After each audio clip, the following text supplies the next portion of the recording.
सं समुपस्थितं सिदन्ति मम गात्राणि मुखं च परिशुष्यति वेपुत्थश्च शरीरे मे रोमहर्षश्च जायते गाण्डीवं संसृते हस्तात् त्वक्चैव परिदह्यते न च शक्नोमि अवस्थातुं भ्रमति वच मे मनः।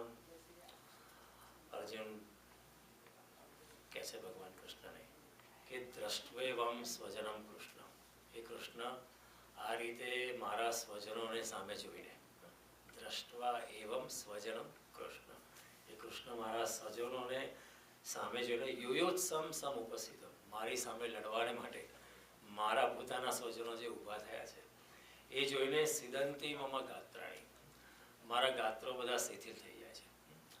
મુખમ ચ પરિશુષ્યતિ, મારું મોઢું જે છે સુકાઈ રહ્યું છે. વેપુત્થસ્ય શરીરે મેં, મારા આખા શરીરમાં રોમાંચ થઈ રહ્યો છે, બધી ખાલી ચડી જાય. રોમહર્ષસ્ય જાયતે, આખો રોમાંચ થઈ રહ્યો છે.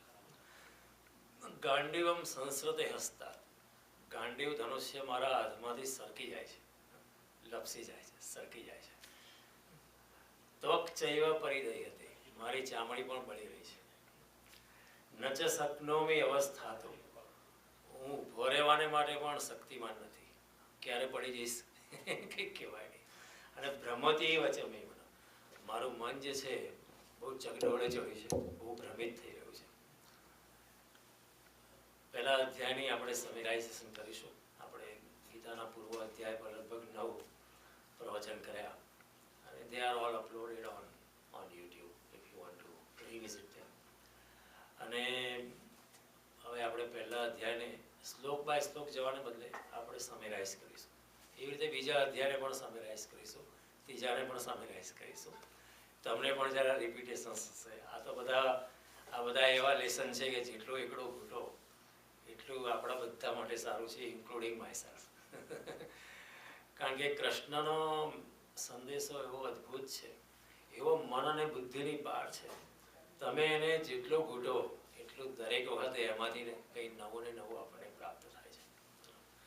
જેમ ગાય વાગોળ્યા કરે ખાધા પછી, અને નવો નવો એમાંથી રસ એને પેદા થાય.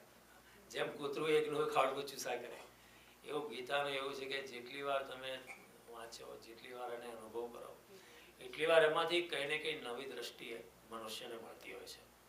અને જેટલા પ્રેમ અને જેટલી શ્રદ્ધાથી આપણે વાંચીએ, જેટલી ભક્તિથી એમાં ઓતપ્રોત થઈ જઈએ, એટલો જ કૃષ્ણ પણ આપણી સામે સામે ચાલીને આવે છે અને આપણને સમજાવવાનો પ્રયત્ન કરે છે.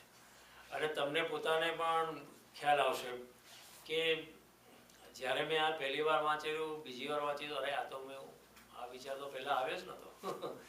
This is something I never thought of it. When I read it for the first, second or third time, fourth time when I am reading, this is something new coming.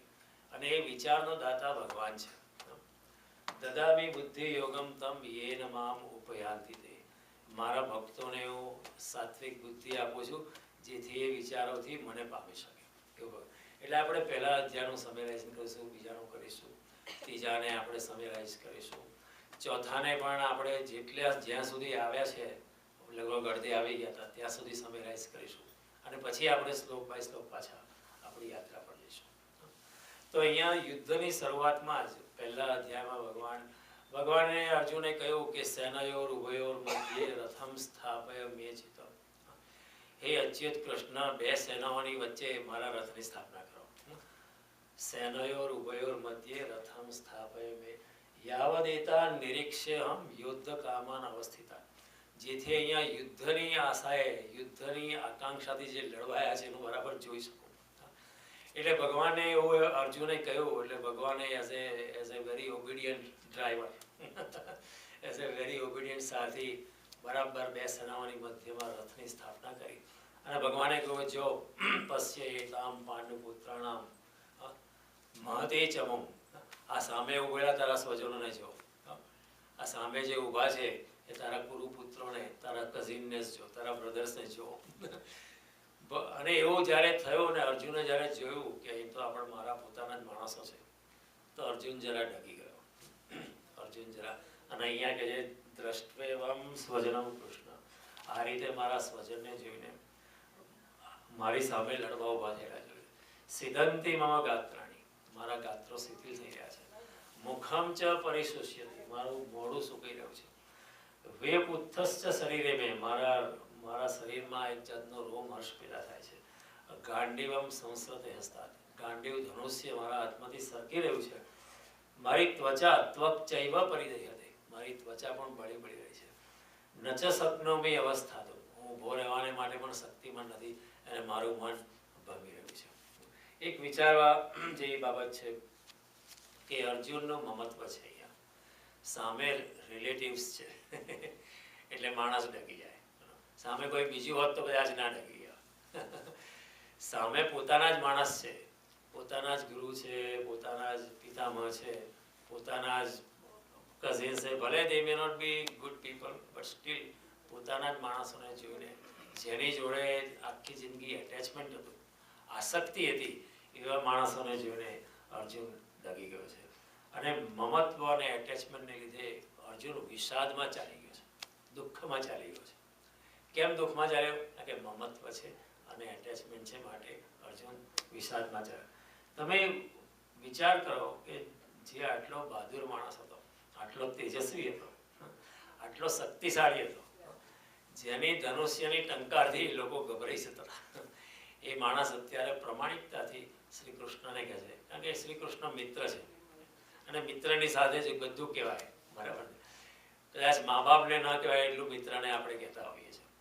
ભગવાનને કહે છે આવી મારી અવસ્થા છે. મનુષ્ય જ્યારે બહુ મમત્વમાં હોય છે ત્યારે જ દુઃખનો આધાર થઈ જાય છે, ત્યારે જ વિષાદ થાય છે.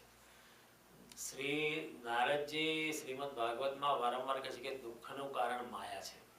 આપણું એટેચમેન્ટ હોય એટલે આપણને દુઃખ થાય, એટેચમેન્ટ ના હોય તો દુઃખ ના થાય.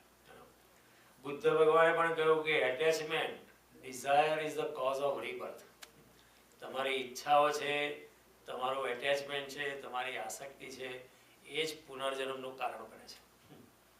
એટલે મૃત્યુ વખતે જે કંઈ આપણી આસક્તિ હોય, જે પણ આપણા વિચારો હોય, જેમાં પણ આપણું મન ચોંટી ગયું, એ પ્રમાણે આપણને બીજો જન્મ મળે છે. જે છેલ્લે આપણી પરિસ્થિતિ હોય, ક્ષોત્રમ ચક્ષુ સ્પર્શનમ ચ રસનમ ઘ્રાણમેવ ચ અધિષ્ઠાય મનશ્ચાય વિષયાનુપસેવતે. જે પ્રમાણે તમારા વિચાર હતા, ભાવના હતી, એ પ્રમાણે બીજું શરીર ભગવાન, એ પ્રમાણે કાન, એક પ્રમાણે આંખ, એક પ્રમાણે ત્વચા, એવી જ પ્રકારની ઇન્દ્રિયોને બધું ભગવાન તમને આપે છે, જેથી તમે તમારી ભાવનાનો અમલ કરી શકો. પણ the point Buddha was making કે તમારી ડિઝાયર છે એટલે તમારો પુનર્જન્મ થાય છે. જે દિવસ મનુષ્ય ઈચ્છા રહિત થઈ જાય, જે દિવસે કોઈ આકાંક્ષા નથી, એ દિવસે મનુષ્યના પુનર્જન્મની કોઈ સંભાવના નથી. મનુષ્ય પુનર્જન્મના ચક્કરમાંથી 84 લાખ જન્મોના ભાવફેરામાંથી માણસ મુક્ત થઈ જાય છે. અને કૃષ્ણ પણ કહે છે 5મા અધ્યાયમાં, યેહિ સંસ્પર્શજા ભોગા દુઃખ યોનયા એવતે. ઇન્દ્રિયોના વિષયો સાથેના સંપર્કમાંથી જે કંઈ ભોગ ઉત્પન્ન થાય છે અને એની જોડે માયા આપણી ઊભી થાય છે, એ દુઃખનું કારણ બને છે. આપણે ઘણીવાર આપણે દુઃખને માટે તો આપણા દરવાજા બંધ હોય છે, આપણે દુઃખને આવવા નથી દેતા, ખાલી સુખને આવવા દઈએ છીએ. પણ છતાં પણ દુઃખ આવે છે.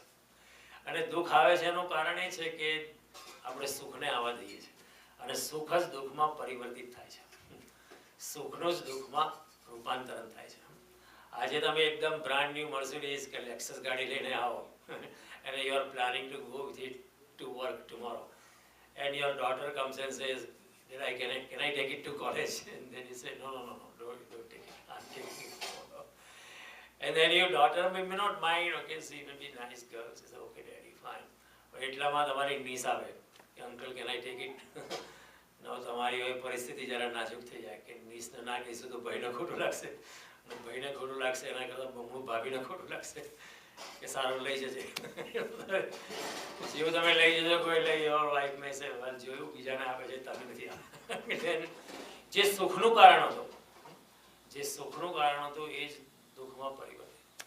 જે આનંદનું કારણ હતું, લેક્સસ ઘરમાં આવી છે, આનંદનો ઉત્સવ છે, આનંદનો પર્વ છે, પણ એમાંથી એટલું બધું મન દુઃખ ઊભું થઈ જાય, એટલા બધા આક્ષેપોની જડીઓ ચાલે. મને પહેલેથી જ ડાઉટ હતું કે તમારું કશું ચાલે છે. The whole thing changes color. And then some people pick up thread from 20 years ago and then connect it. That's how happens, 20 વર્ષ પહેલા જૂની વાતને તમે લેક્સસ જોડે કનેક્ટ કરો કે પહેલા પણ આવું જ કર્યું. પહેલા થયું હતું તે બાઇસિકલની વાત હતી, લેક્સસ જોડે શું કરો સાંકળો છે બળદ ગાડાની વાત હતી. But people connect the previous thread and then સુખ જ દુઃખનું કારણ બને છે. કારણ કે સુખને માટે તો આપણા દરવાજા ખુલ્લા છે, દુઃખને માટે બંધ છે, છતાં પણ દુઃખ આવે છે. અને બહુ બહુ ચોખ્ખું મેં તમને ઘણી વાર દાખલો આપ્યો છે કે એક વ્યક્તિના મકાનમાં આગ લાગી અને એનું મકાન સળગતું જોતો હતો. મકાન એનું છે, મકાનમાં એટેચમેન્ટ છે, મકાનમાં માયા છે, એટલે સળગતું મકાન જોઈને માણસ રડવા માંડ્યો. કારણ કે આખી જિંદગીનું સેવિંગ એમાં ઇન્વેસ્ટેડ હોય મનુષ્યનું. એ માણસ રડવા માંડ્યો એટલામાં એનો છોકરો આવ્યો કે તમે રડો છો કેમ? કે જોતું નથી આપણું મકાન સળગી રહ્યું છે. તો છોકરાએ કહ્યું કે તમે મકાન વેચવાની વાત કરતા હતા એટલે મેં કાલે દસ્તાવેજ કરી દીધો છે, મકાન બીજાને વેચી કાઢ્યું છે, હવે આપણું નથી એટલે તમે ચિંતા ના કરો. એટલે પેલો માણસ હસવા માંડ્યો. જો એટેચમેન્ટ ગયું, અટેચમેન્ટ હતું તો રડતો હતો, એટેચમેન્ટ ગયું પાછો હસવા માંડ્યો. એટલામાં એમનો લોયર આવ્યો કે તમે બે જણા હસો છો શું? તમારું મકાન સળગી રહ્યું છે. તો કે એ તો વેચી કાઢીને. તો કે એમ દસ્તાવેજ હું રજિસ્ટ્રારમાં ઓફિસમાં રજિસ્ટર કરવા ગયેલો, પણ રજિસ્ટ્રારના ઓફિસો કારકુનો વહેલા નીકળી હતા એટલે રજિસ્ટર નથી થયું, એટલે મકાન તમારું છે. એટલે માયા પાછી આવી એટલે બંને જણા પાછા રડવા માંડ્યા. બીકોઝ એટેચમેન્ટ કેમ બેક, કે જે ગયેલું એટેચમેન્ટ વળી પાછું આવ્યું એટલે બંને જણા પાછા રડવા માંડ્યા. પછી એટલામાં રજિસ્ટ્રાર પોતે આવ્યો કે તમે રડો છો કેમ? તો કે આ તો રજિસ્ટર નતો થયો ડોક્યુમેન્ટ. કે ના ડોન્ટ વરી, એ તો લેટ બધા કારકુન જતા, પણ મેં પોતે રજિસ્ટર કરી દીધું, તમારું મકાન નથી. તો બંને જણા પાછા હસવા માંડ્યા. They started laughing again and again. અને કે હવે શું આપણું કશું નહીં. પણ એટલામાં પાછો ત્યાંથી બેન્કર જ હતો એ આવ્યો કે જે બેંકમાં તમે આ મકાનના પૈસા જે વેચીને ઊભા કરેલા એ જમા કરેલા, પણ હવે આજે રાતે બેંક અમારી ફરચામાં જાય, તમારો પૈસા ડૂબ થશે. કારણ કે જે એટેચમેન્ટ મકાનમાં હતું હવે બેંકના પૈસામાં ગયું અને માણસ પાછો રડવા પડે. મમત્વને લીધે માણસ વિષાદમાં પડે છે. મમત્વ ના હોય, માણસ અનએટેચ રહે, માણસ અનાસક્તિમાં રહે, મનુષ્ય અનાસક્ત ભાવે જીવવાની કળા શીખી જાય તો જિંદગીમાં વિષાદ જ નથી. There is no misery in life if we can unattach and disconnect ourselves from the material world. It's difficult, but it's doable.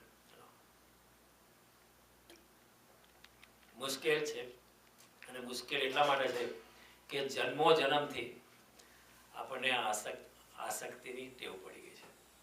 આજના જન્મથી એવું નથી. Not only in this life, from previous life આપણને આસક્તિમાં રમવાની ટેવ પડી છે. So it is very difficult to unwind. અને it can happen only if we understand Krishna's Gita in a proper way.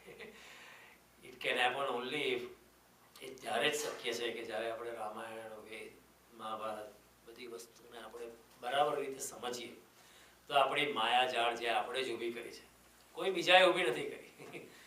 મારી માયાજાળ મેં જ ઊભી કરી છે. આપણે આપણી પોતાની માયાજાળના રચયિતા છે. We are the creator of our own kingdom or creator of our own hell or own heaven. આપણે જ એના માટે જવાબદાર. પણ જેમ શંકરાચાર્ય કહે છે કે બધું ઉપરથી છે. ભલે તમે માતા હો, પિતા હો, પોતાનો ફરજ નિભાવો, પણ અંદરથી તો તમે શુદ્ધ આત્મ સ્વરૂપ છો. ન બંધુર ન મિત્ર ગુરુર નૈવ શિષ્ય ચિદાનંદ રૂપ શિવો શિવો.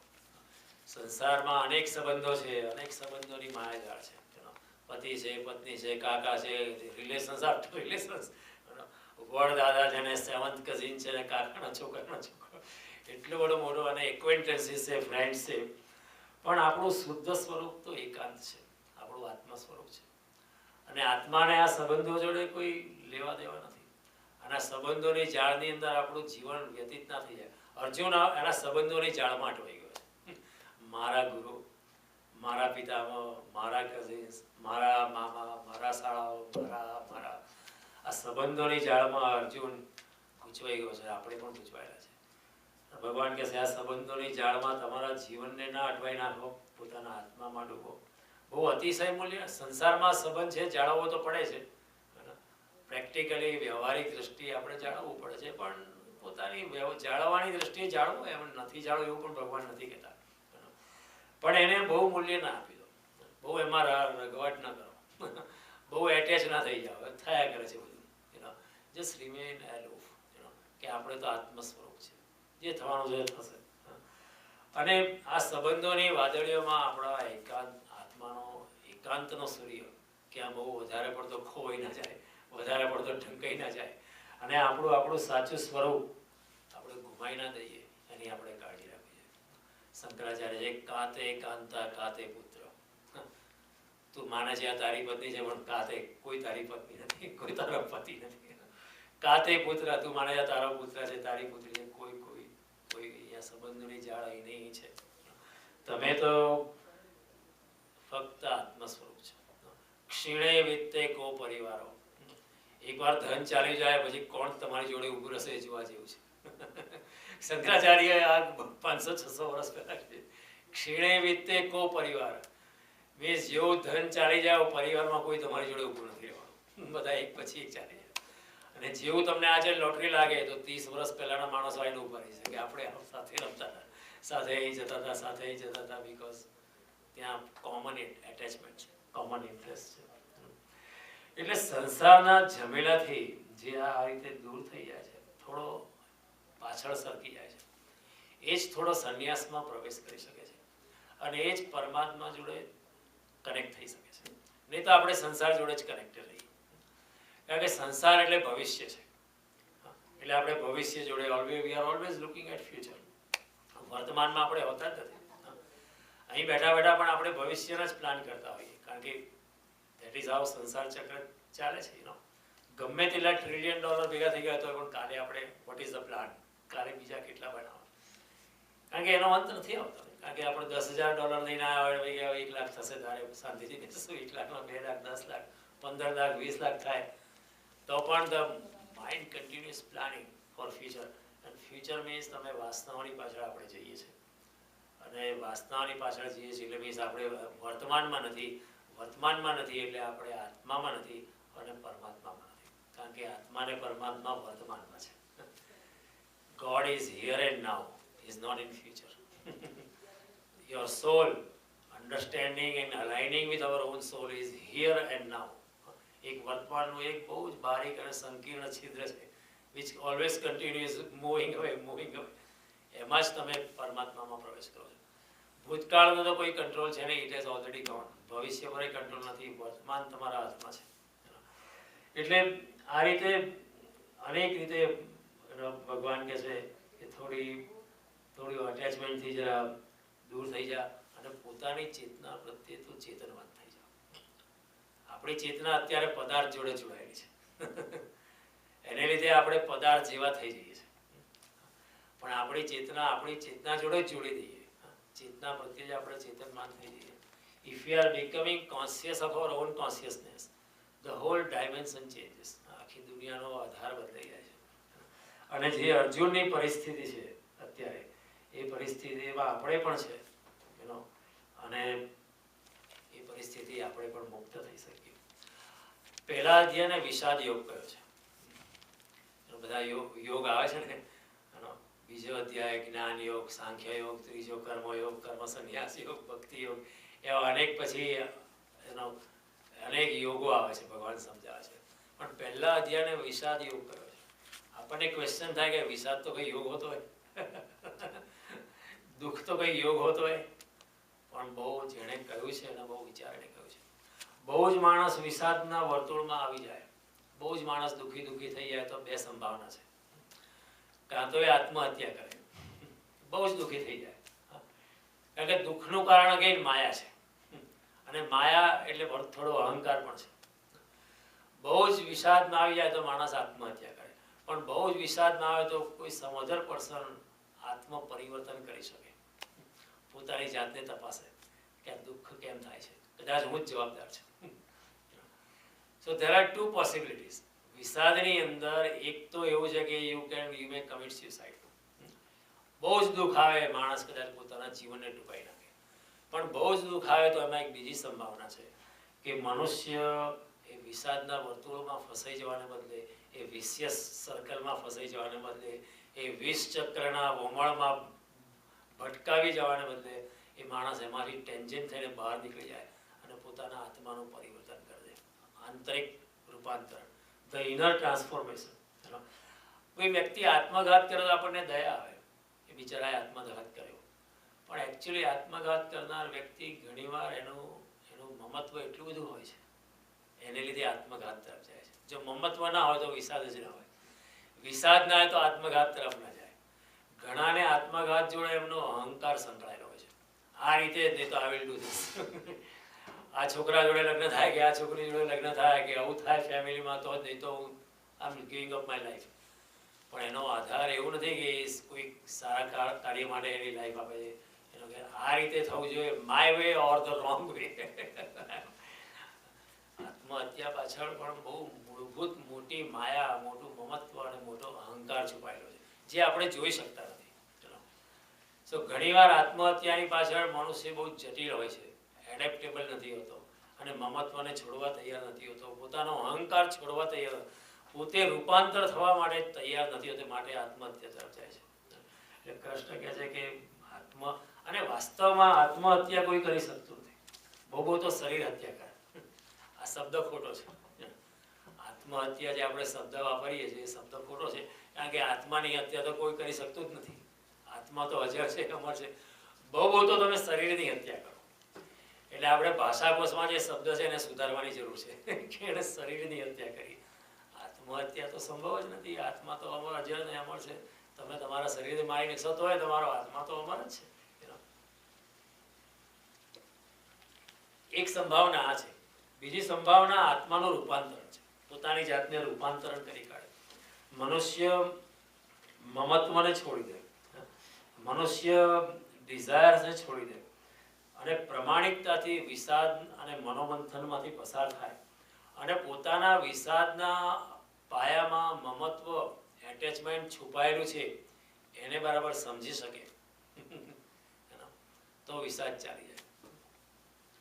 બહુ જ આપણને એટેચમેન્ટ હોય આપણા છોકરા કે છોકરી પ્રત્યે, કોઈ બીજા કોઈ છોકરા છોકરી જોડે લગ્ન કરવા માંગતો હોય, આપણને પસંદ ના હોય તો આપણે બહુ દુઃખમાં થઈએ, કારણ કે we love children so much. You can only try to explain. અને એટલા બધા વિષાદથી ઘેરે જઈએ કે આ મારું નથી માનતા કે નથી માનતી, પણ આપણે મમત્વને દૂર કરીએ કે હવે શું, what can you do, you tried your best, પણ હવે after all it is his or her matter. એ જો મમત્વને દૂર કરીએ તો વિષાદના આધારમાં જે મમત્વ છે, વિષાદના આધારમાં જે અહંકાર છે, વિષાદના આધારમાં આપણી કામનાઓ છે, વાસનાઓ છે અને આપણું જે અજ્ઞાન છે એને આપણે ઓળખી શકીએ તો આપણે રૂપાંતરિત થઈ શકીએ. અને વિષાદના પછી એ રૂપાંતરણ થયા પછી આપણે પરમાર્થની તરફ જઈ શકીએ. જેવું મમત્વ દૂર થાય તેવું આપણે પરમાત્મા તરફ આપણી ગતિ થાય, અને મમત્વ દૂર થાય અને પરમાત્મા તરફ ગતિ થાય તો આપણે આનંદની અવસ્થા ઊભી થાય. કારણ કે પરમાત્મા એટલે શું? આનંદ, સત ચિત આનંદ. પરમાત્મા આનંદ સ્વરૂપ છે, પરમાત્મા અહંકાર રહિત છે, પરમાત્મા મમત્વ રહિત છે.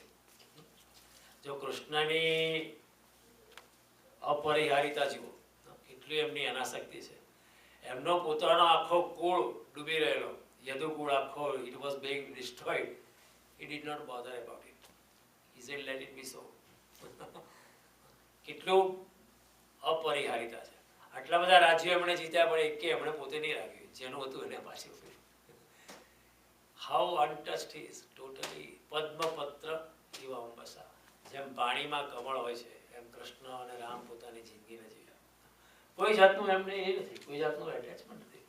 અને પરમાર્થની તરફ જાય, આ વિષાદમાંના મનોમંથનથી પસાર થઈને વિષાદના પાયામાં જે મમત્વ છુપાયેલું છે એને ઓળખીને એ મમત્વથી જરા અનાસક્તિમાં જાય, અને અનાસક્તિમાં જવાથી પરમાર્થ તરફ જાય, પરમાત્મા તરફ જાય તો એ વિષાદનું આનંદમાં રૂપાંતરણ થવાની સંભાવના છે. માટે જ્ઞાનીઓએ વિચાર કરીને કહ્યું, અર્જુન વિષાદ યોગ યોગ એટલે જેનાથી તમે પરમાત્મા તરફ જાઓ, જેનાથી તમે પરમાત્મા જોડે જોડાઈ જાઓ. યોગનો અર્થ શું છે? જોડાઈ જવું, એનું નામ છે યોગ. વિષાદમાંથી પણ, દુઃખમાંથી પણ તમે પરમાત્મા તરફ વળી શકો છો. એટલે એ લોકોએ કહ્યું અર્જુન વિષાદ યોગ. અર્જુનનું સૌભાગ્ય એટલું છે કે એનો વિષાદ બહુ છે, પણ સામે કૃષ્ણ છે. સામે એના જોડીદાર તરીકે ભગવાન કૃષ્ણ સાક્ષાત છે. એટલે કૃષ્ણ એને વિષાદમાંથી એને આત્મહત્યા કે શરીરઘાતમાં નહીં જવા દે. કૃષ્ણ એને પરિવર્તન પર લાવશે કે અર્જુન તારા મમત્વને ઓળખ. તું ઉપરથી અહિંસાની વાત કરે છે, પણ એકચ્યુઅલી તું હિંસાની જ વાત કરે છે. મમત્વ હિંસાનો આધાર છે. ભગવાન ધીરે ધીરે એને આત્મ પરિવર્તનમાં લઈ જશે અને છેલ્લે અર્જુન શું કહેશે કે નષ્ટ મોહ, મારો મોહ, મારી આસક્તિ નાશ પામી છે. અત્યારે અર્જુનની આસક્તિ છે કે આ મારા સ્વજનો જોઈને હું લડી શકતો નથી, મારું ગળું સુકાઈ ગયું છે, મારી ચામડી બળી થઈ રહી છે. અત્યારે અર્જુનને એટલું બધું મમત્વ છે, છેલ્લે કહે છે ગીતામાં નષ્ટ મોહ, હવે મારો મોહ નાશ પામે છે. સ્મૃતિ લબ્ધવા, મારા સાચા સ્વરૂપનું મને જ્ઞાન થયું છે, એટલે હું આનંદમાં આવી ગયો છું.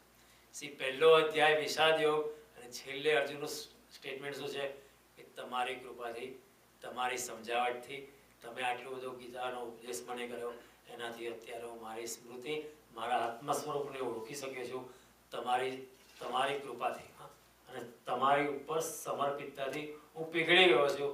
અને અર્જુન પછી આનંદની અવસ્થામાં છેલ્લે આવશે. એટલે વિષાદ યોગ જે આનંદમાં લઈ જશે, એને માટે એને કહું વિષાદ યોગ. ઘણા સવાલ કરે કે વિષાદ તો યોગ હોતો હોય. આપણે પોપટની જેમ મોડે કહે છે કે અર્જુન વિષાદ યોગ, બીજો અધ્યાય એટલે સાંખ્ય યોગ, ત્રીજો અધ્યાય એટલે કર્મયોગ, ચોથો અધ્યાય એટલે આ પાંચમો એટલે 12મો એટલે ભક્તિ. We have always learned it by heart, but we have never thought કે આને વળી વિષાદ કે યોગ કહેવાતો હોય. પણ વિષાદ ને યોગ કહેવા પાછળ એક બહુ ઊંડું મનોવૈજ્ઞાનિક અને બહુ ઊંડું આધ્યાત્મિક કારણ છે. એટલા માટે એ લોકોએ વિષાદ યોગ કર્યો છે.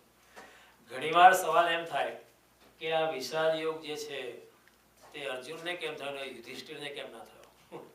થવો તો યુધિષ્ઠિરને જો કે એ તો ધર્મરાજ છે, હી મેન્ટેન્સ ધ પોલિસી, પોતાની નીતિ નિયમનું બધું પાલન કરે છે. તો વિષાદ યોગ યુધિષ્ઠિરને કેમ ના થયો? વિષાદ અર્જુનને કેમ થયો? બહુ ઇમ્પોર્ટન્ટ ક્વેશ્ચન છે, very nice question somebody has raised કે યુધિષ્ઠિરને નહીં થવાનું કારણ શું?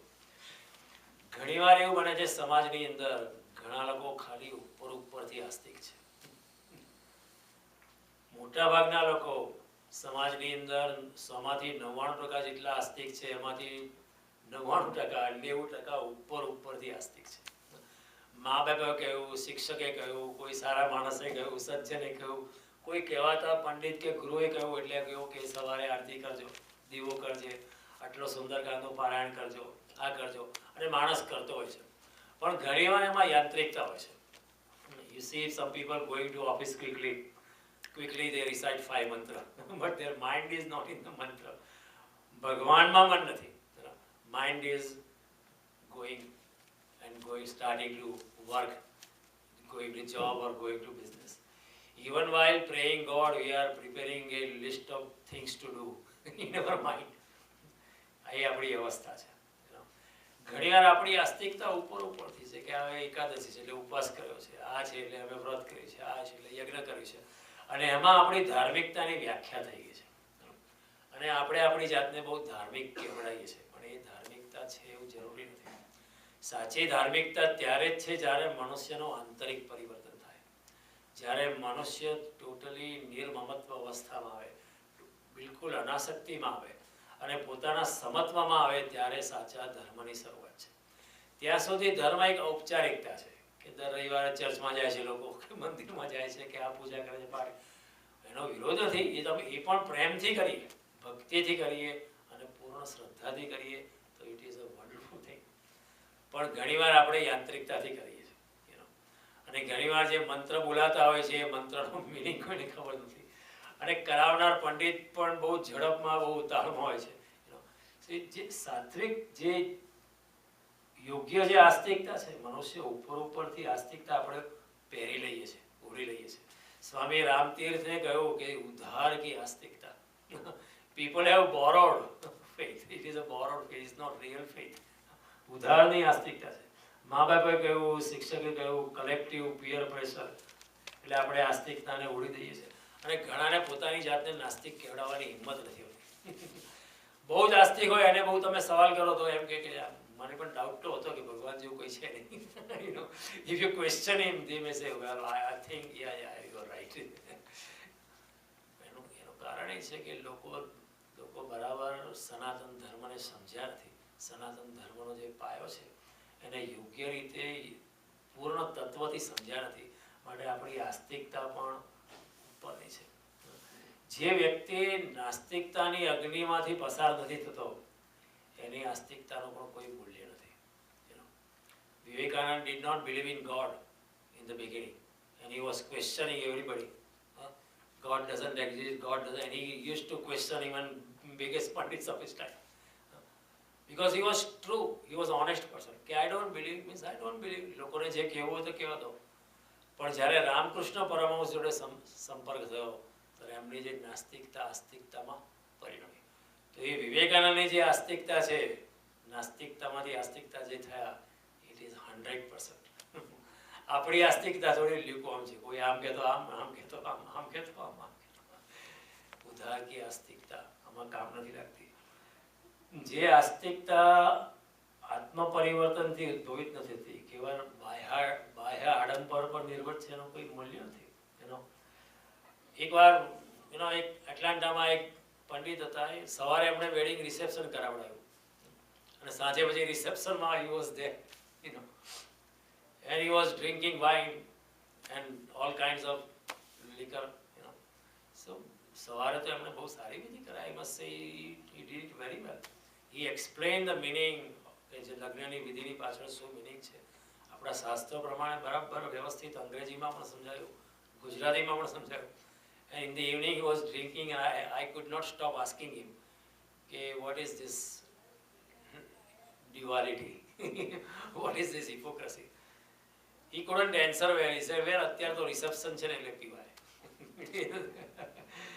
There was another pandit, this is a real story, another Atlanta pandit, okay, and my daughter was getting married. She was on the lookout for a pandit, so I told her, okay, go and watch that pandit, maybe he can do your wedding ceremony. And my daughter is very particular about many things. She went out and she came back immediately. She said, नहीं daddy, ये तो बार दारू, ये तो beer पिए છે બાર. ઉપરની આસ્તિકતા છે. જે માણસ ધર્મમાં સમજ્યો છે આવા માદક તત્વો તરફ જાય જ નહીં. પરમાત્માનો જ નશો એટલો મોટો છે, પરમાત્માની પ્યાલી જેટલી માદક છે કે તારે આવા શરાબમાં પૂડો જ નથી પડતો. એક જણાએ કહ્યું, જામ પર જામ પીને से क्या फायदा, सुबह होते ही उतर जाएगा नशा, हरि नाम की प्याली पी ले जरा, तेरे जन्म जन्मांतर सुधर जाएंगे जरा. मीरा कहे, प्रेम पयालो में पी दो, संतो प्रेम पयालो में पी दो. I drank the wine and alcohol of Sri Krishna and it is going to last forever. Don't have to pay for it. See, this is ઘણાની આસ્તિકતા ઉપરથી છે. લિયો ટોલ્સ્ટોય હતો, he was hailing from a very royal family and his mother, એ લોકો નાટક જોવા જાય અને નાટકમાં જે નાટક થાય એ જોઈને, and this was a high class theatrical performance, all the royal women would go and watch the artistic performances every day, but inside the theater they will even weep so much because of the theater scenes. આખા રૂમાલ પીલા થઈ જાય અને નીચે તો અંદરથી વાસવું પડે. પણ એણે એના રથ જે પેલો ચલાવતો હતો ઘોડાગાડી બગી, એને કહી રાખ્યું, તારે અહીંયા જ રહેવાનું. હું અડધું નાટક છોડીને આવું તો તું અહીંયા બેઠેલો જોવા મળવો જોઈએ. હવે મોસ્કોની ઠંડીમાં પણ પેલાને એવું કહ્યું કે અહીંયા બેઠેલા જ રહેવાનું, તારે બીજે ક્યાંય જવાનું નહીં શેરમાં. You have to seat in this open. હવે એક વૃદ્ધ હતો, વૃદ્ધ કોચમેન હતો, બિચારો ઠંડીમાં થીજીને મરી પણ ગયો. અંદર નાટકમાં રડતી હતી જોરથી. લોકોને કેટલું એનું હૃદય નિર્મળ છે, કેટલી સિમ્પલ છે, કેટલી બિચારી હારી જાય છે, કેટલી બધી માણસાઈ છે એનામાં કે કે આમ નાટકનું સીન જોઈને પણ રડી પડે છે. બહાર આવીને એને જોયું કે પેલો મરી ગયો છે, કંઈ નહીં, કે remove him and bring another one and just went away. So Tolstoy actually wrote about it કે what kind of hypocrisy is this? ઉધાર કી આસ્તિકતા, ઉપરની આસ્તિકતા. લોકો ટીલા ટપકા બધું કરતા હોય છે, પણ અંદરની આસ્તિકતા, દર રવિવારે ચર્ચમાં જવાથી, પોપટની જેમ ગીતા પાઠ કરવાથી કે સુંદરકાંડ બોલી જવાથી એવું કોઈ આસ્તિકતા નથી. એક જગ્યાએ મંદિરમાં સુંદરકાંડ થતો હતો. આઈ જસ્ટ સેટ બિસાઇડ, અને એ લોકો બહુ જલ્દી બોલતા, એટલી જલ્દી બોલે કે there is no love left for Bhagwan Ram inside, and they gave it to me and I started in a proper way, in a nicer way. અને બહુ પ્રેમથી ધીરે ચાલો. તો મને વચ્ચે અરે ક્યાં કર રહ્યો, જલ્દી કરો, જલ્દી કરો, જલ્દી કરો, જલ્દી કરો, જલ્દી ખતમ કરના. ઔપચારિકતા, ઉધાર કી આસ્તિકા, અંદરથી આસ્તિકતા નથી, ઉધારની. લોકો કહે છે એને સમાજ માને તમે બહુ આસ્તિક છો. હા, એ તો દર રવિવારે મંદિરમાં જ હોય છે, એને એકાદશીનો વ્રત તો કરે જ, આટલા ઓજા ઉપવાસ તો કરે જ, આટલું તો આ કરે, પણ એનાથી કોઈ આસ્તિકતા નથી. ભગવાન શંકરાચાર્ય જટિલો મુંડી લુંચિત કેશ ઉદર નિમિત્તમ બહુકૃત વેશ. ઘણા ઢોંગી સાધુઓ જટા વધારે દે છે, જટિલો મુંડી, મોટા મોટા વાળ વધારે, ઓર લુંચિત કેશ, પોતાના વાળ એક એક ખેંચીને ટાળીઓ કરી નાખે, લોકોને બતાડવા કે હું કેટલો ધાર્મિક છું, મારી જાતને કેટલો દમન કરું છું.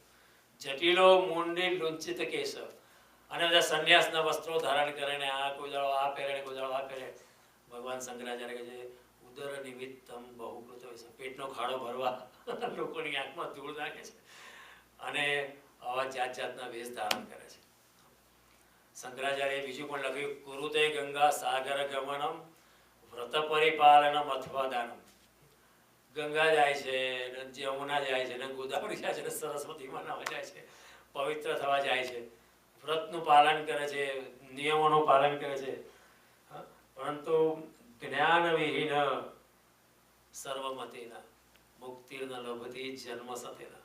પણ જેને અંદરથી આસ્તિકતા નથી, એ 100 જન્મે પણ એને કોઈ બધા મુક્તિ થવાની નથી. મુક્તિર્ન લભતી જન્મ સતેના. આવા માણસની 100 જન્મમાં પણ ઉદ્ધાર થતો નથી. આ બધું ઉપરનું છે, અંદરથી કોઈ છે નહીં. શંકરાચાર્ય એક રીતે જોવા જાવ તો આખા જેવા છે, ખાલી સંસ્કૃતમાં લખે છે એટલું જ છે. આખો શું લખે છે, તીરથ કરતા 53 ગયા, જપમાળાના નાકા ગયા, તીરથ ફરી ફરી થાક્યા ચરણ, તોય ન પહોંચ્યા હરિને શરણ. તીર્થધામમાં ગયા, અહીં ગયા, ત્યાં ગયા, પણ જ્યાં શ્રદ્ધા નથી, પ્રેમ નથી, ધ્યાન નથી, મનન નથી, ચિંતન નથી, ભગવાનનો પ્રેમથી જપ નથી, ભગવાનનું સ્મરણ નથી, રાતે સૂતી વખતે તંદ્રામાં પણ શ્રીરામ નથી, તો બધું ઉપરનું છે. તીરથ ફરી ફરી થાક્યા ચરણ, તોય ન પહોંચ્યા હરિને શરણ. આ બધું કૃત્ય બહુ આસાન છે, ઉપરથી કરવું બહુ સારું છે, પણ પોતાના અહંકારનું વિસર્જન કરવું, પોતાના મમત્વનું વિસર્જન કરવું બહુ મુશ્કેલ છે. આપણે સહેલું પકડી લઈએ ને. If I want to call myself to be very religious, I'll pick up.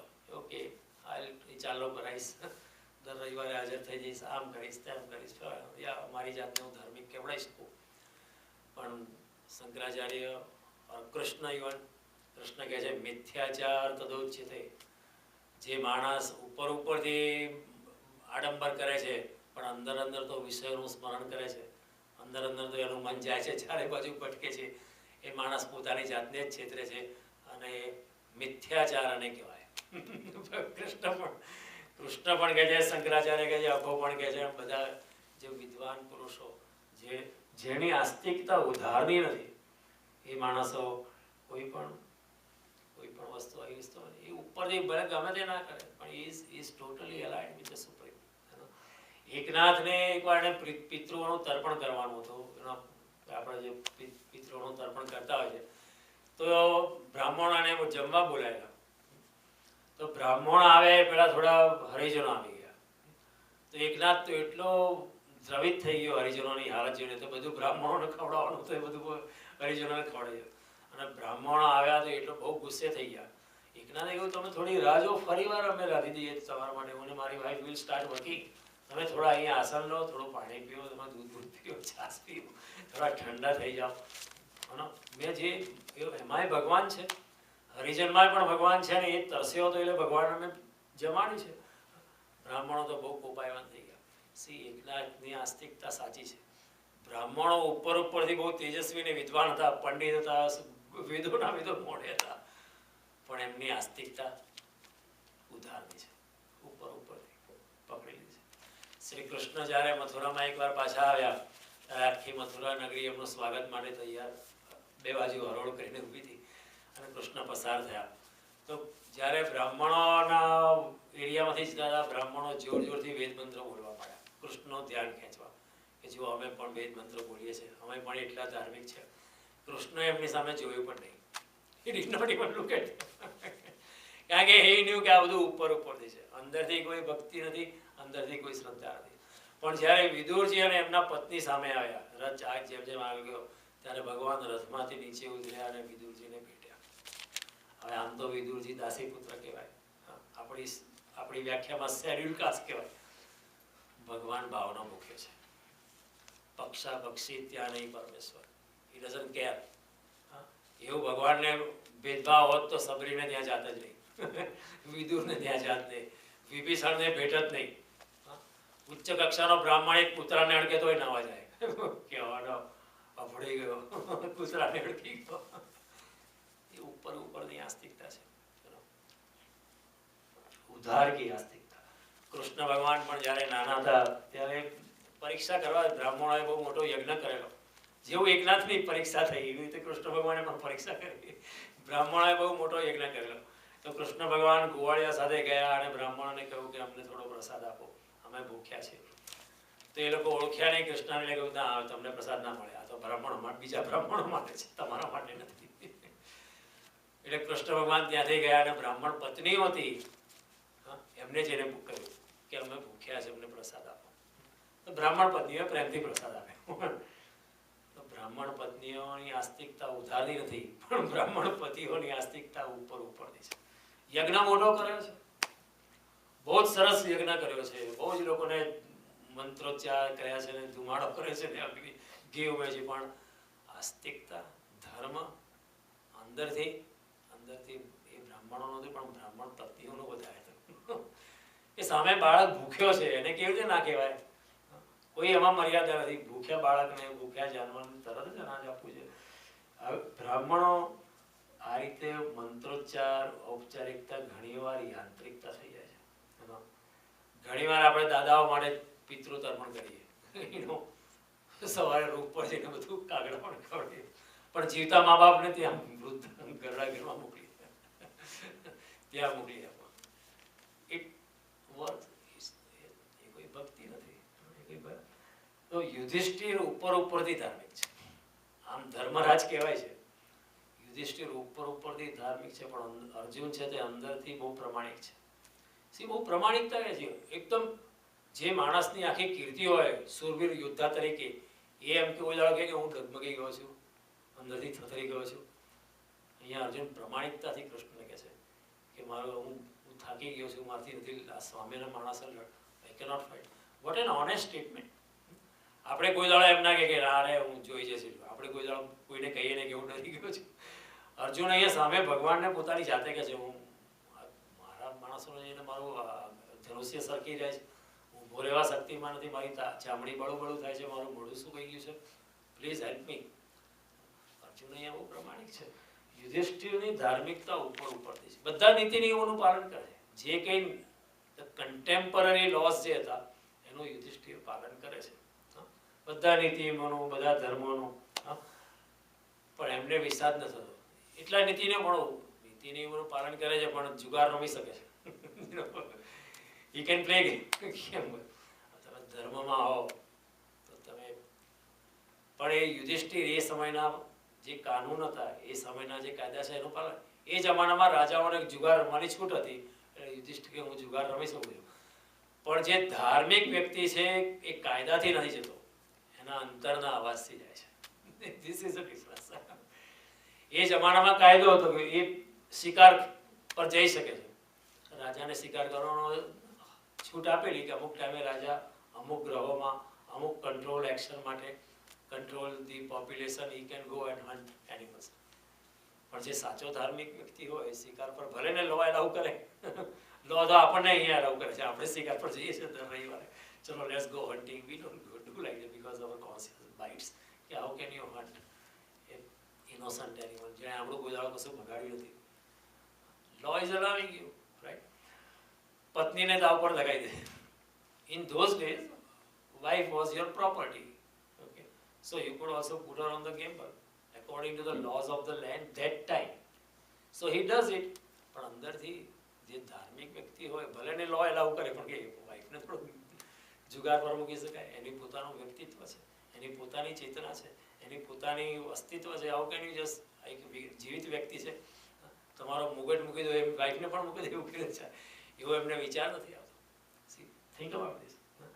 અને દ્રૌપદીના વસ્ત્રો ખેંચાઈ ગયા ત્યારે યુધિષ્ઠિર મૌન ધારીને બેસી શકે છે કે he thinks કે હવે અમે જુગાર હારી ગયા, પત્ની પણ હારી ગયા, તો પત્ની પણ એક સંપત્તિ હતી, તો now they can do anything, we have no right to say anything.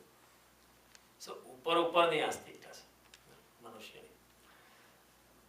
એનો સમકાલીન કાનૂન ઘણીવાર આપણે કાનૂન law will allow you but it doesn't mean you સાચો ધાર્મિક વ્યક્તિ અંદરથી ન કરે.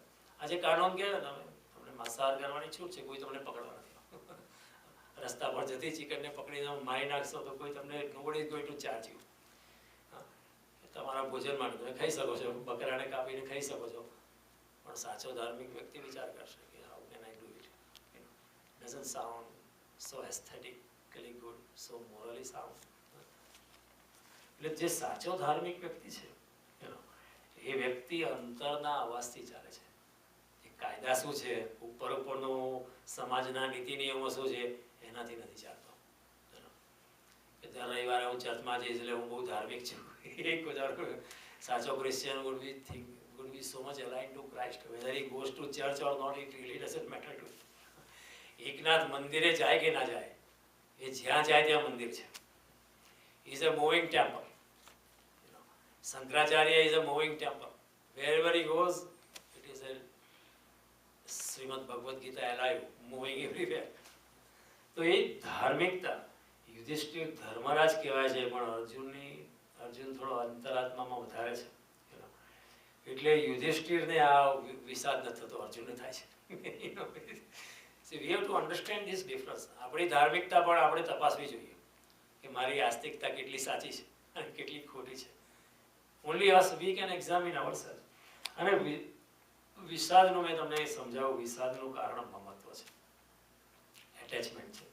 અને હિંસાનું કારણ, હિંસાનો આધાર પણ મમત્વ છે.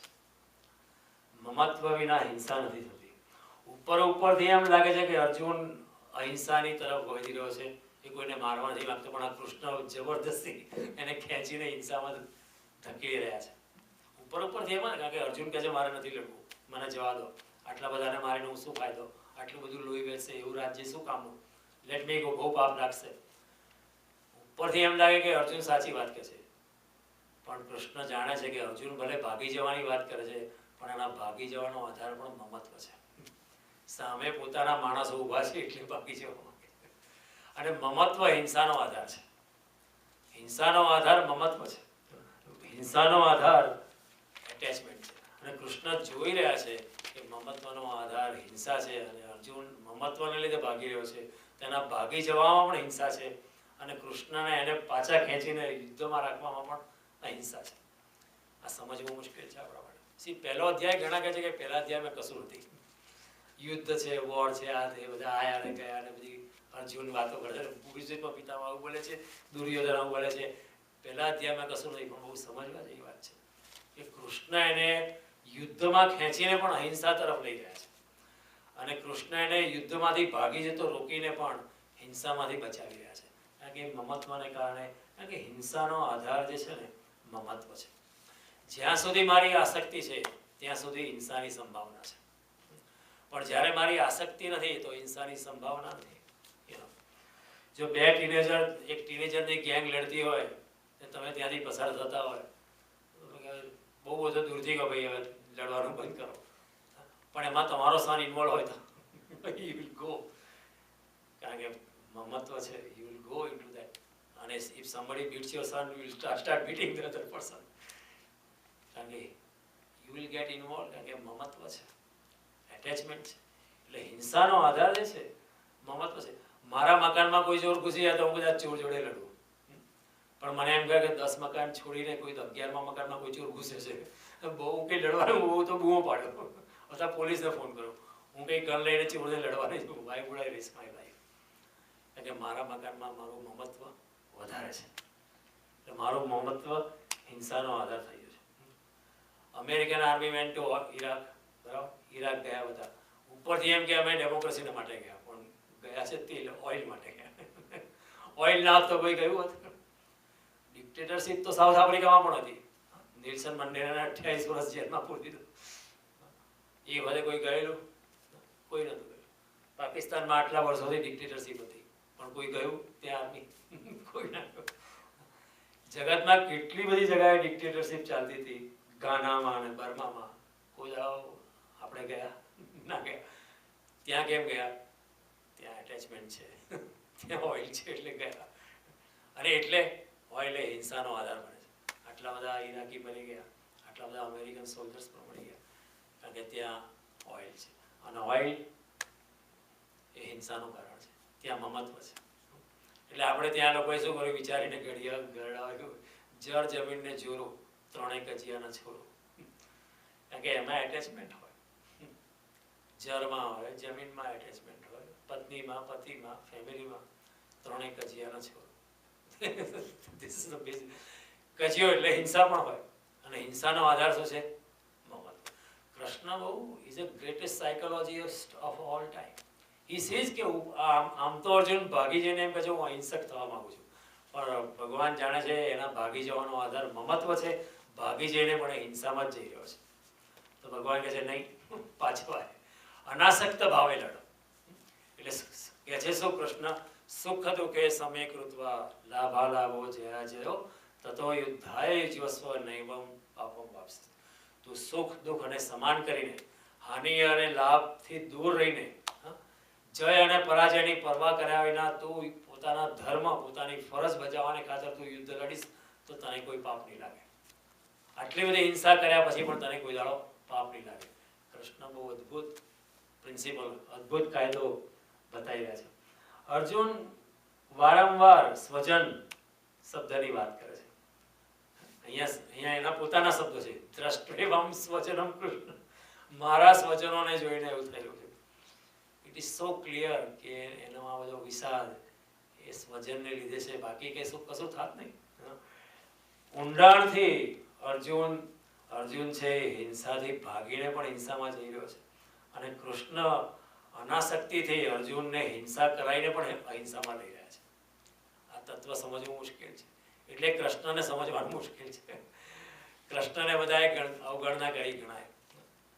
ઘણા જૈન લોકોને એમ થાય કે આવું આટલી બધી હિંસા કરાવડાવે કેવી રીતે ભગવાન હોય, પણ કૃષ્ણને સમજવું બહુ મુશ્કેલ છે. અનલેસ પૂર્ણ ભક્તિભાવ ના હોય, પૂર્ણ શ્રદ્ધા ના હોય, પૂર્ણ ઓપન માઇન્ડ ના હોય, ત્યાં સુધી કૃષ્ણ જેવી ગૂઢ ચરિત્રને, કૃષ્ણ જેવા કંટ્રોવર્સિયલ વ્યક્તિત્વને, કૃષ્ણ જેવા વિરોધાભાસી વ્યક્તિત્વને સમજવાનો સામાન્ય મનુષ્ય માટે બહુ મુશ્કેલ છે. કારણ કે કેવળ બુદ્ધિથી સમજી શકાતું નથી. અનન્ય ધ્યાન, ચિત્ત, ભક્તિ, એનાથી જ આપણે કૃષ્ણ. અને જો કોઈ બીજું સામે હોત તો અર્જુનને વિષાદ થાત. કોઈ બીજું હોત તો ઈરાકની અંદર જો મોટા ભાગના લોકો ક્રિશ્ચિયનો હોત તો આપણે લડવા ગયા આપણા છે, અથવા તો અહીં બધા મુસલમાનો હતા આપણે તો આપણે ત્યાં બધા મારવા ગયા હોત. મોટે ભાગે તો ના ગયા. પાકિસ્તાનમાં બધા હિન્દુ હોત તો બધા લડાઈ થઈ હોત. ઇન્ડિયા પાકિસ્તાન જનરલી ના થઈ હોત, જનરલી ના. અથવા તો ઇન્ડિયામાં બધા જ મુસલમાનો હોત તો બે જણ જોડે લડાઈ ના થાય. કારણ કે મમત્વ ત્યાં ઊભું થાય એટલે લડી ના શકો. અહીં સામે પોતાના માણસ છે.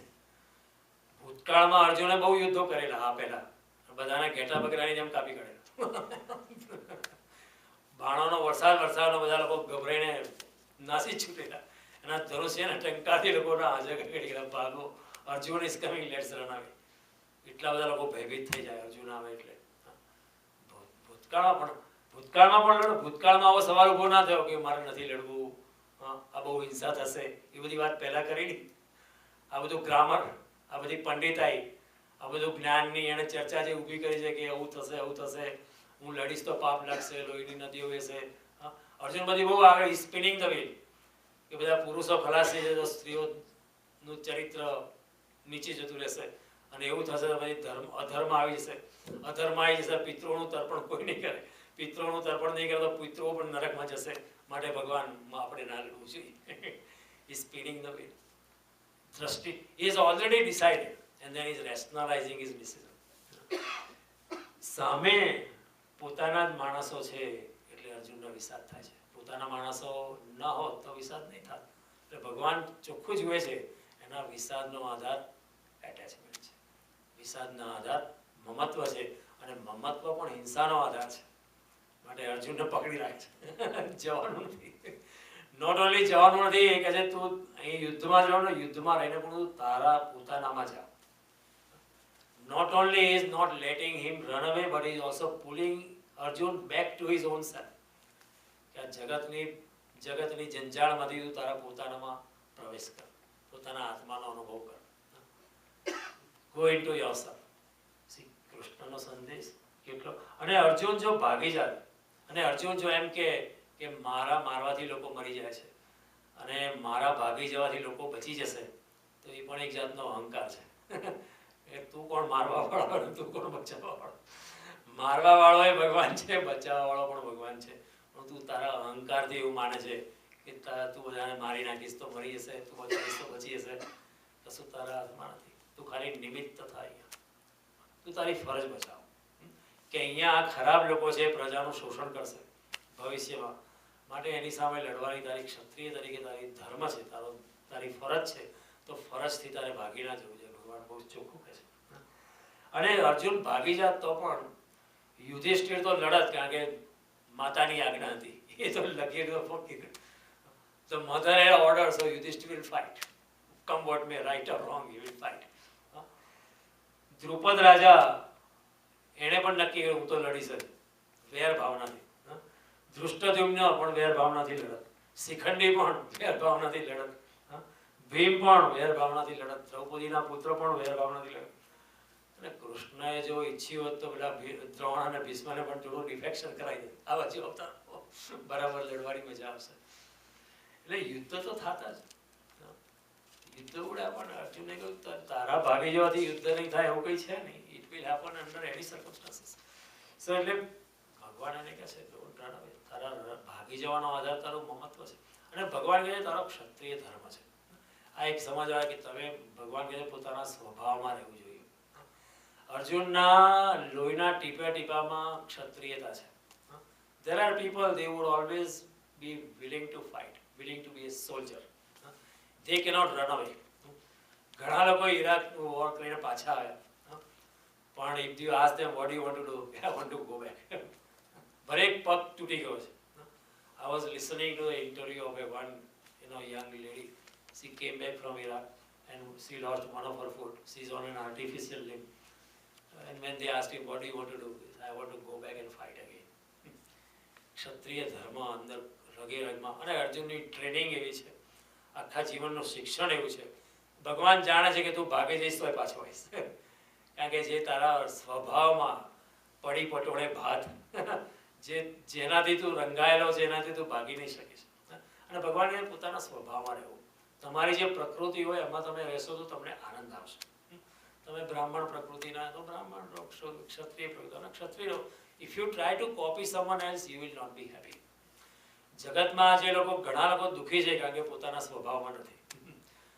જે અંદરથી ચિત્રકાર છે એ ડૉક્ટર થઈને બેઠો છે, ડૉક્ટર થઈને કમાય છે વધારે, પણ એને બહુ મજા નથી. ઘેર જેને ટાઈમ મળે સન્ડે તો he wants to draw a picture because that gives him fulfillment. જે માણસ એકદમ એને કવિતા લખવાનું મન છે, અથવા જે માણસ અત્યારે કંઈ એકાઉન્ટિંગ વર્ક કર્યો હતો પણ he actually likes to do some painting work at home, some home projects he enjoys, some plumbing job he likes, એના પર જબરદસ્તી થઈ ગઈ છે એક રીતે. એટલે ભગવાન કહે છે પોતાના સ્વભાવમાં રહો. સ્વધર્મે નિધનશ્રેય પરધર્મો ભયાવહ. Be yourself. Every individual on this planet is different. If there are 7 billion people on the planet, everybody is different. કારણ કે પરમાત્માની સર્જનાત્મક શક્તિ એટલી બધી વિશાળ છે કે he does not repeat the same model. એક ચિત્રકાર કે એક કવિ કે એક નવલકથાકાર બહુ તો એક જ જાતની ચોપડી લખ્યા કરે. If you read Shakespeare, you can generalize that this is his style.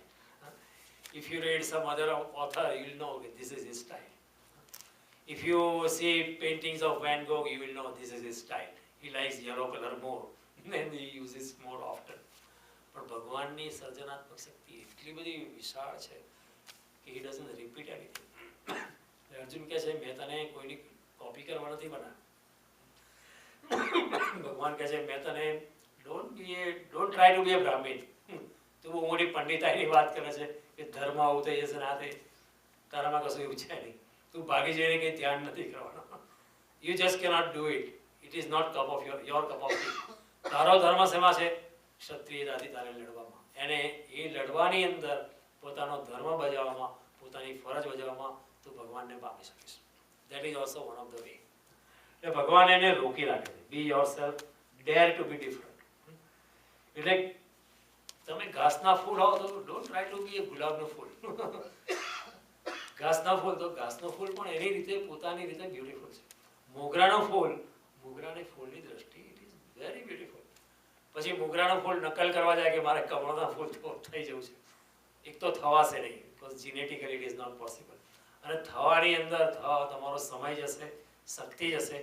નહીં તમે પ્રોપરલી મોગરાનું ફૂલ થાવ, નહીં તમે કમળનું ફૂલ થાવ. બંને બાજુ ગુમાવશો. ભગવાન કહે છે બી યોરસેલ્ફ, એટલે તારો ક્ષત્રિય ધર્મ નિભાવો. અર્જુન બહુ ચિંતાથી ઘેરાઈ ગયો છે. અને ચિંતાનું કારણ પણ શું છે? અંતે મમત્વ છે. આપણું એટેચમેન્ટ હોય તો જ ચિંતા થાય ને. જેટલી બધી બહુ મોટી પ્રોપર્ટી હોય, જેટલી બધી ધન સંપત્તિ હોય તો આપણને ચિંતા વધતી હોય છે. એક ઝૂંપડપટ્ટી વાળો માણસ ઘણીવાર રસ્તા પર ફૂટપાથ પર સુઈ જાય છે. આપણને નવી લાગે કેવી રીતે શું આટલા ઘોંઘાટમાં. પણ એકદમ એર કન્ડિશન હાઉસમાં કદાચ આપણને એવું નથી આવતી. Because so many things are bothering us. ચિંતામાં પરિણામ તે ભગવાન કહે છે અનેક ચિત્ત વિભ્રાંતા. આપણું મન હજારો જગ્યાએ ભટકતું છે. મોહ જાળા સમાવતા, પોતાની જ જાળમાં ફસાયેલા.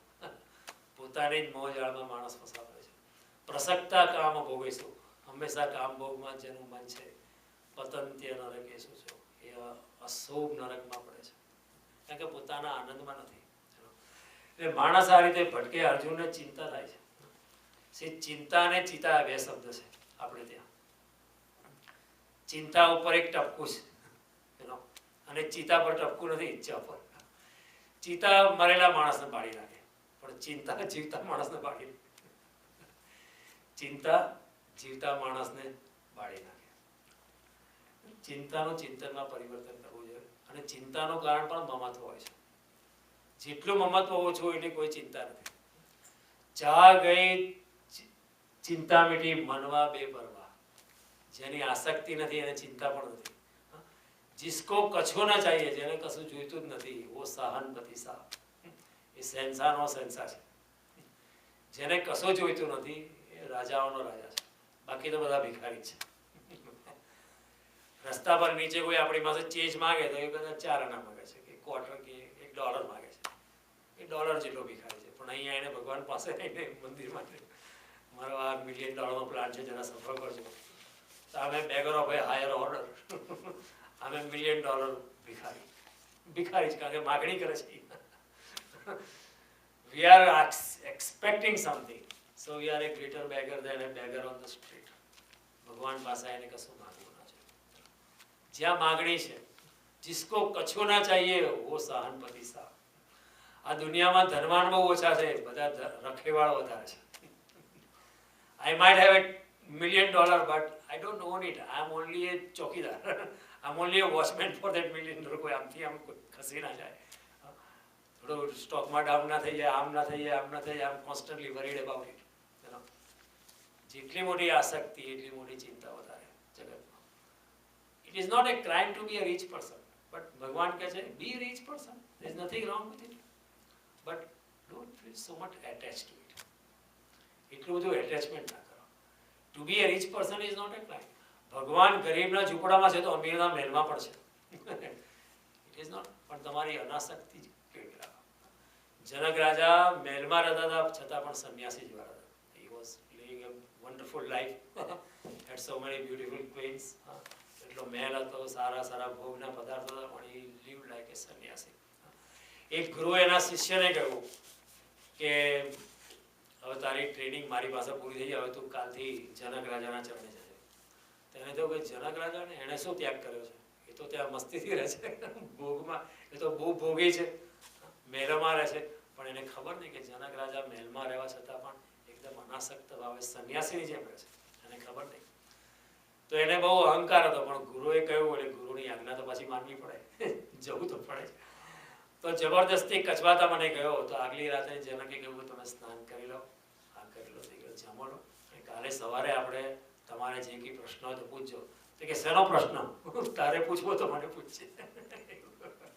કારણ કે એને બહુ ત્યાગનું અભિમાન હતું કે હું આટલો બધો ત્યાગ કરીને ઝૂંપડામાં રહેતો હતો, ગુરુની ઝૂંપડીમાં રહેતો હતો, કુટિયામાં રહેતો હતો, અને તું તો મહેલમાં રહે છે, તું મને શું ઉપદેશ સમજાવવાનો છે? હું તને સમજાવીશ. તો જનકે no no don't problem, no worry, I will learn from you, there is no problem. બીજે દિવસે એ લોકો કે જનકે કહ્યું કે આપણે નદીએ નહીં આવીએ. તો પેલો તો આમ એને ખાલી 2 લંગોટી જ રાખેલી, અને એટલે એ વોઝ ઉપરથી ત્યાગી હતો. એને ખાલી 2 લંગોટી જ રાખી, તો 1 લંગોટી એને સૂકવેલી દોરી પર. અને જનકે કહ્યું ચલો આપણે નદીએ નહીં. તો 2 જણા નાવા ગયા. તો એટલામાં દૂરથી જોયું તો કે જનકના મહેલમાં આગ લાગેલી. અને લોકોએ આવીને કહ્યું કે રાજા તમારા મહેલમાં આગ લાગી છે. તો જનકે કહ્યું કંઈ નહીં, હવે લાગી ગઈ, શું કરવાનું? મારી સ્નાન ક્રિયા તો ચાલુ રાખી, એમાં શું જાવ, હું જઈશ તો શું ફેર પડવાનો છે? અને બધા કરી રહ્યા છે કામ, બળી જશે તો બળી જશે, કંઈ નહીં. ભગવાને જે ધાર્યું અસ્તિત્વ એ જે મને મારા માટે નક્કી કર્યું એ થશે. હું કંઈ દોડતો નથી એ ત્યાં. પણ પેલો સંન્યાસી દોડ્યો, સંન્યાસી એકદમ દોડ્યો. જનકે પૂછ્યું તમે કેમ દોડો છો? કે મારી લંગોટી. એટેચમેન્ટ, એક લંગોટીમાં પણ માણસનું એટેચમેન્ટ છે. જનકને ભલે ભોગમાં છે પણ જરા પણ આસક્તિ નથી. જનક મહેલમાં રહીને પણ સંન્યાસી છે. આ સમજવાની વસ્તુ છે. This is worth understanding. તમે અમીર રહો તો કોઈ ગુનો નથી કર્યો, પણ સંન્યસ્ત ભાવે રહો, એકદમ અનએટેચ રહો, રિમેન અનએટેચ. અને અનએટેચમેન્ટ હશે તો કોઈ ચિંતા નથી. આ માણસની પાસે એટલું જ છે કે ચિંતા બચાવી લે. જે થવાનું હોય તો થવાનું જ છે. ઘણીવાર છે તો તમે ચિંતા કરો, બહુ ચિંતા કરો, આ થશે અને કશું ના થાય, તો એનો અર્થ શું? ચિંતા ખોટી જ કરી, ખોટું લોહી પાડી. અને ઘણીવાર તમે ચિંતા કરો કે ના કરો, જે થવાનું પાછું થાય છે. માણસ પાસે એટલું છે કે ચિંતાને બચાવી લો. એ કેવી રીતે બચાવી લે? આસક્તિથી મુક્ત થઈએ તો. અર્જુન બહુ ચિંતામાં ઘેરાઈ ગયો છે, આવું થશે, તેવું થશે, ફલાણું થશે, ધર્મ નાશ પામશે, કુળ ધર્મનો નાશ થશે, ગુરુઓની હત્યાથી પાપ લાગશે, આવું થશે, તેવું થશે. Is spinning the wheel, spinning the wheel, spinning the wheel. એટલે ડોન્ટ વરી અબાઉટ ઇટ. છેલ્લે ભરતજી પણ બહુ વિલાપ કરતા હતા રામના વિયોગમાં. ત્યારે છેલ્લે વશિષ્ઠ મુનિએ કહેવું પડે, સુનવ ભરત ભાવી પ્રબલ, વિલખી કહે મુનિ રાય, હાનિ લાભ જીવન મરણ, જસ અપજસ વિધિયા. તો આટલો બધો વિલાપ શું કરવા કરે છે? હાનિ લાભ જીવન મરણ મિલન વિયોગ, જસ અપયસ, એ બધું વિધિના હાથમાં છે. તારાથી બનતો પ્રયત્ન કર, પણ ન થાય તો ડોન્ટ બીકમ સો મિઝરેબલ. વિલખી કહે મુનિ રાય, મુનિ હસતા હસતા બોલ્યા. See this is also worth understanding. આટલી બધી કટોકટી અવસ્થામાં પણ સંન્યાસી હસતો હસતો બોલે છે. પણ સંસારી એકદમ સુખમાં આવે તો એ મોડું પડેલું હોય છે. આપણે બધું જ ચારે બાજુ આપણી પાસે હોય તો પણ આપણે બહુ ભારે હોઈએ છીએ. અને સંન્યાસી કોઈ પણ સંજોગોમાં હસતો રહે છે. એટલો ફેર છે સંસારી અને સંન્યાસીમાં. ફેર એટલો છે કે ગમે તેટલું દુઃખ આવે તો સંન્યાસીનું મોઢું હસતું છે. આપણું કેવું છે? ગમે તેટલું સુખ આવે તો એ રડતા, ગમે તેટલું દુઃખ આવે તો પણ રડતા. અને એનું કારણ શું? આપણી માયા, આપણું એટેચમેન્ટ. અને માયાને લીધે આપણી ચિંતા વધારે છે, એટેચમેન્ટ વધારે છે, અને આખરે જે થવાનું હોય તે થાય છે. ઘણીવાર એટેચમેન્ટને લીધે, માયાને લીધે આપણે બહુ હિંસામાં આવી જઈએ છીએ. Because we are so much connected to things, we become little violent. એક આંધળો અને લંગડો હતા. તે એ લોકો જંગલમાંથી પસાર થતા, તો આંધળાએ કહ્યું કે મને તો દેખાતું નથી અને તારાથી ચલાતું નથી, તું લંગડો છે, કે તું મારા ખભા પર બેસી જા, તો તું જોઈ શકીશ, તો તું મને કહે છે આમ જાઓ, તો હું નહીં પડું અને તારી પણ યાત્રા સરળ, હું સ્ટ્રોંગ છું, આઈ કેન કેરી યુ. તો કે યાર that is a perfect plan.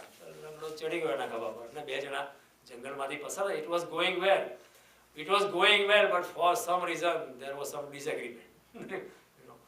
પેલો ઉપરથી કે તું આવું કેવી રીતે ચાલે છે, મારે જરા બહુ જર્ક આપે છે. તો પેલો કે અહીંયા ખાડા છે, જંગલ છે, આગળ રસ્તો નથી, આ મારે સંભાળે ચાલુ પડે, એટલે તો જર્ક આવે તો થોડું સહન કર. એ બેમાં બહુ જણને આર્ગ્યુમેન્ટ કરતા બંને જણા લડવા પડ્યા. કારણ કે અહંકાર છે તે આર્ગ્યુમેન્ટ ઊભા કરે છે. જ્યાં અહંકાર નથી તો કે ભાઈ સારું ભાઈ કઈ વાંધો નહીં, તું સાચો હું ખોટો.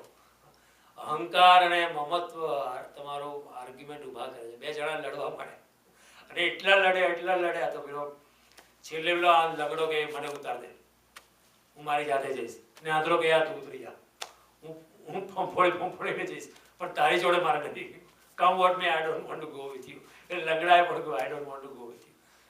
હવે સ્ટોરીમાં આવ્યું કે ભગવાને ઉપરથી જોયું કે આ બિચારા બે જણા લડે છે, બહુ દુઃખી થશે. તો ભગવાન ત્યાં બંને જણા પાસે આવ્યા અને કહ્યું તમે બંને જણા એક એક વરદાન માંગી લો. તમારી બહુ દુઃખભરી અવસ્થા છે, મારાથી પણ નથી સહન થતી, અને આ કઠોર જંગલ છે, અંધારું થવાની તૈયારીમાં છે, જંગલી પશુઓ છે, બહુ અંદર રસ્તા બહુ ખરાબ છે, ઊંડી નદીઓ છે, મોટા પહાડો છે, શિખરો છે. તમારી અવસ્થા મારાથી સાધી, તમે બે વરદાન માંગી લો. તો લંગડાએ કેવું માગવાનું હતું કે ભાઈ મારો પગ સીધો કરી આપો, અને આંધળો શું કહે મારી આંખો સીધી કરી આપો. અથવા તો બેમાં સાધુપણું હોત એ કે તમે ભગવાન મારી ફિકર ના કરો, પેલા લંગડાના પગ સીધા કરી આપો. અને એ સાંભળીને લંગડો એમ કહે કે ભગવાન તમે મારી ફિકર ના કરો, આંધળાની આંખ કરી આપો. પણ બે જણા એટલા જોરથી લડતા હતા તો પેલા લંગડાએ કહ્યું કે પેલાનો ટાંગો તોડી કાઢો. લંગડાપણું એને પણ ખબર પડી ગઈ અને આંધળાને પૂછ્યું કે તારે શું વરદાન જોઈએ, કે પેલાની આંખો ફોડી કાઢો. અહંકાર, એટેચમેન્ટ મનુષ્યને સોલ્વ નથી કરતો પ્રોબ્લેમ, ચિંતાને વધારે છે. ચિંતા એટલે કોઈ ચિંતાથી ચતુરાઈ ઘટે, ચિંતા માણસની બુદ્ધિ નાશ પામે. દીકરીનું લગ્ન ક્યારે થશે એની ચિંતા માં સુઈ પણ ના શકે. She keeps awake the whole night and daughter sleeps nicely. And the husband also sleeps nicely. એમાં પછી માને વધારે ગુસ્સો થાય કે તમે બંને આટલા પ્રેમથી છો, મને ચિંતા થાય, તમને કોઈ ચિંતા નથી થતી. ચિંતાથી ચતુરાઈ ઘટે રૂપ ગુણ જ્ઞાન, ગુણે ઘટે ગુણ. ચિંતા બડી અભાગણી, ચિંતા ચિતા સમાન. ચિંતા તો ચિતા જેવી છે, જીવતા માણસને સળગાય. ચિતા બહુ તો મરેલા ના સળગાય, પણ કે ચિંતા એટલી ખરાબ છે, ચિંતા ચિતા જેવી છે. પણ ચિંતાનો આધાર પણ શું છે? મમત્વ છે. અર્જુનને બહુ ચિંતા છે, આમ થશે તેમ થશે ચિંતા. હવે અર્જુન કહે છે મારે રાજ્ય બાજ્ય નથી જોઈતું. હવે અત્યારે 9:30 થયા છે. ઓકે, તો આજે પહેલા અધ્યાયની સમરી આપણે આવતા પાછી કરીશું. ઘણી વસ્તુઓ વિચારવા જેવી છે.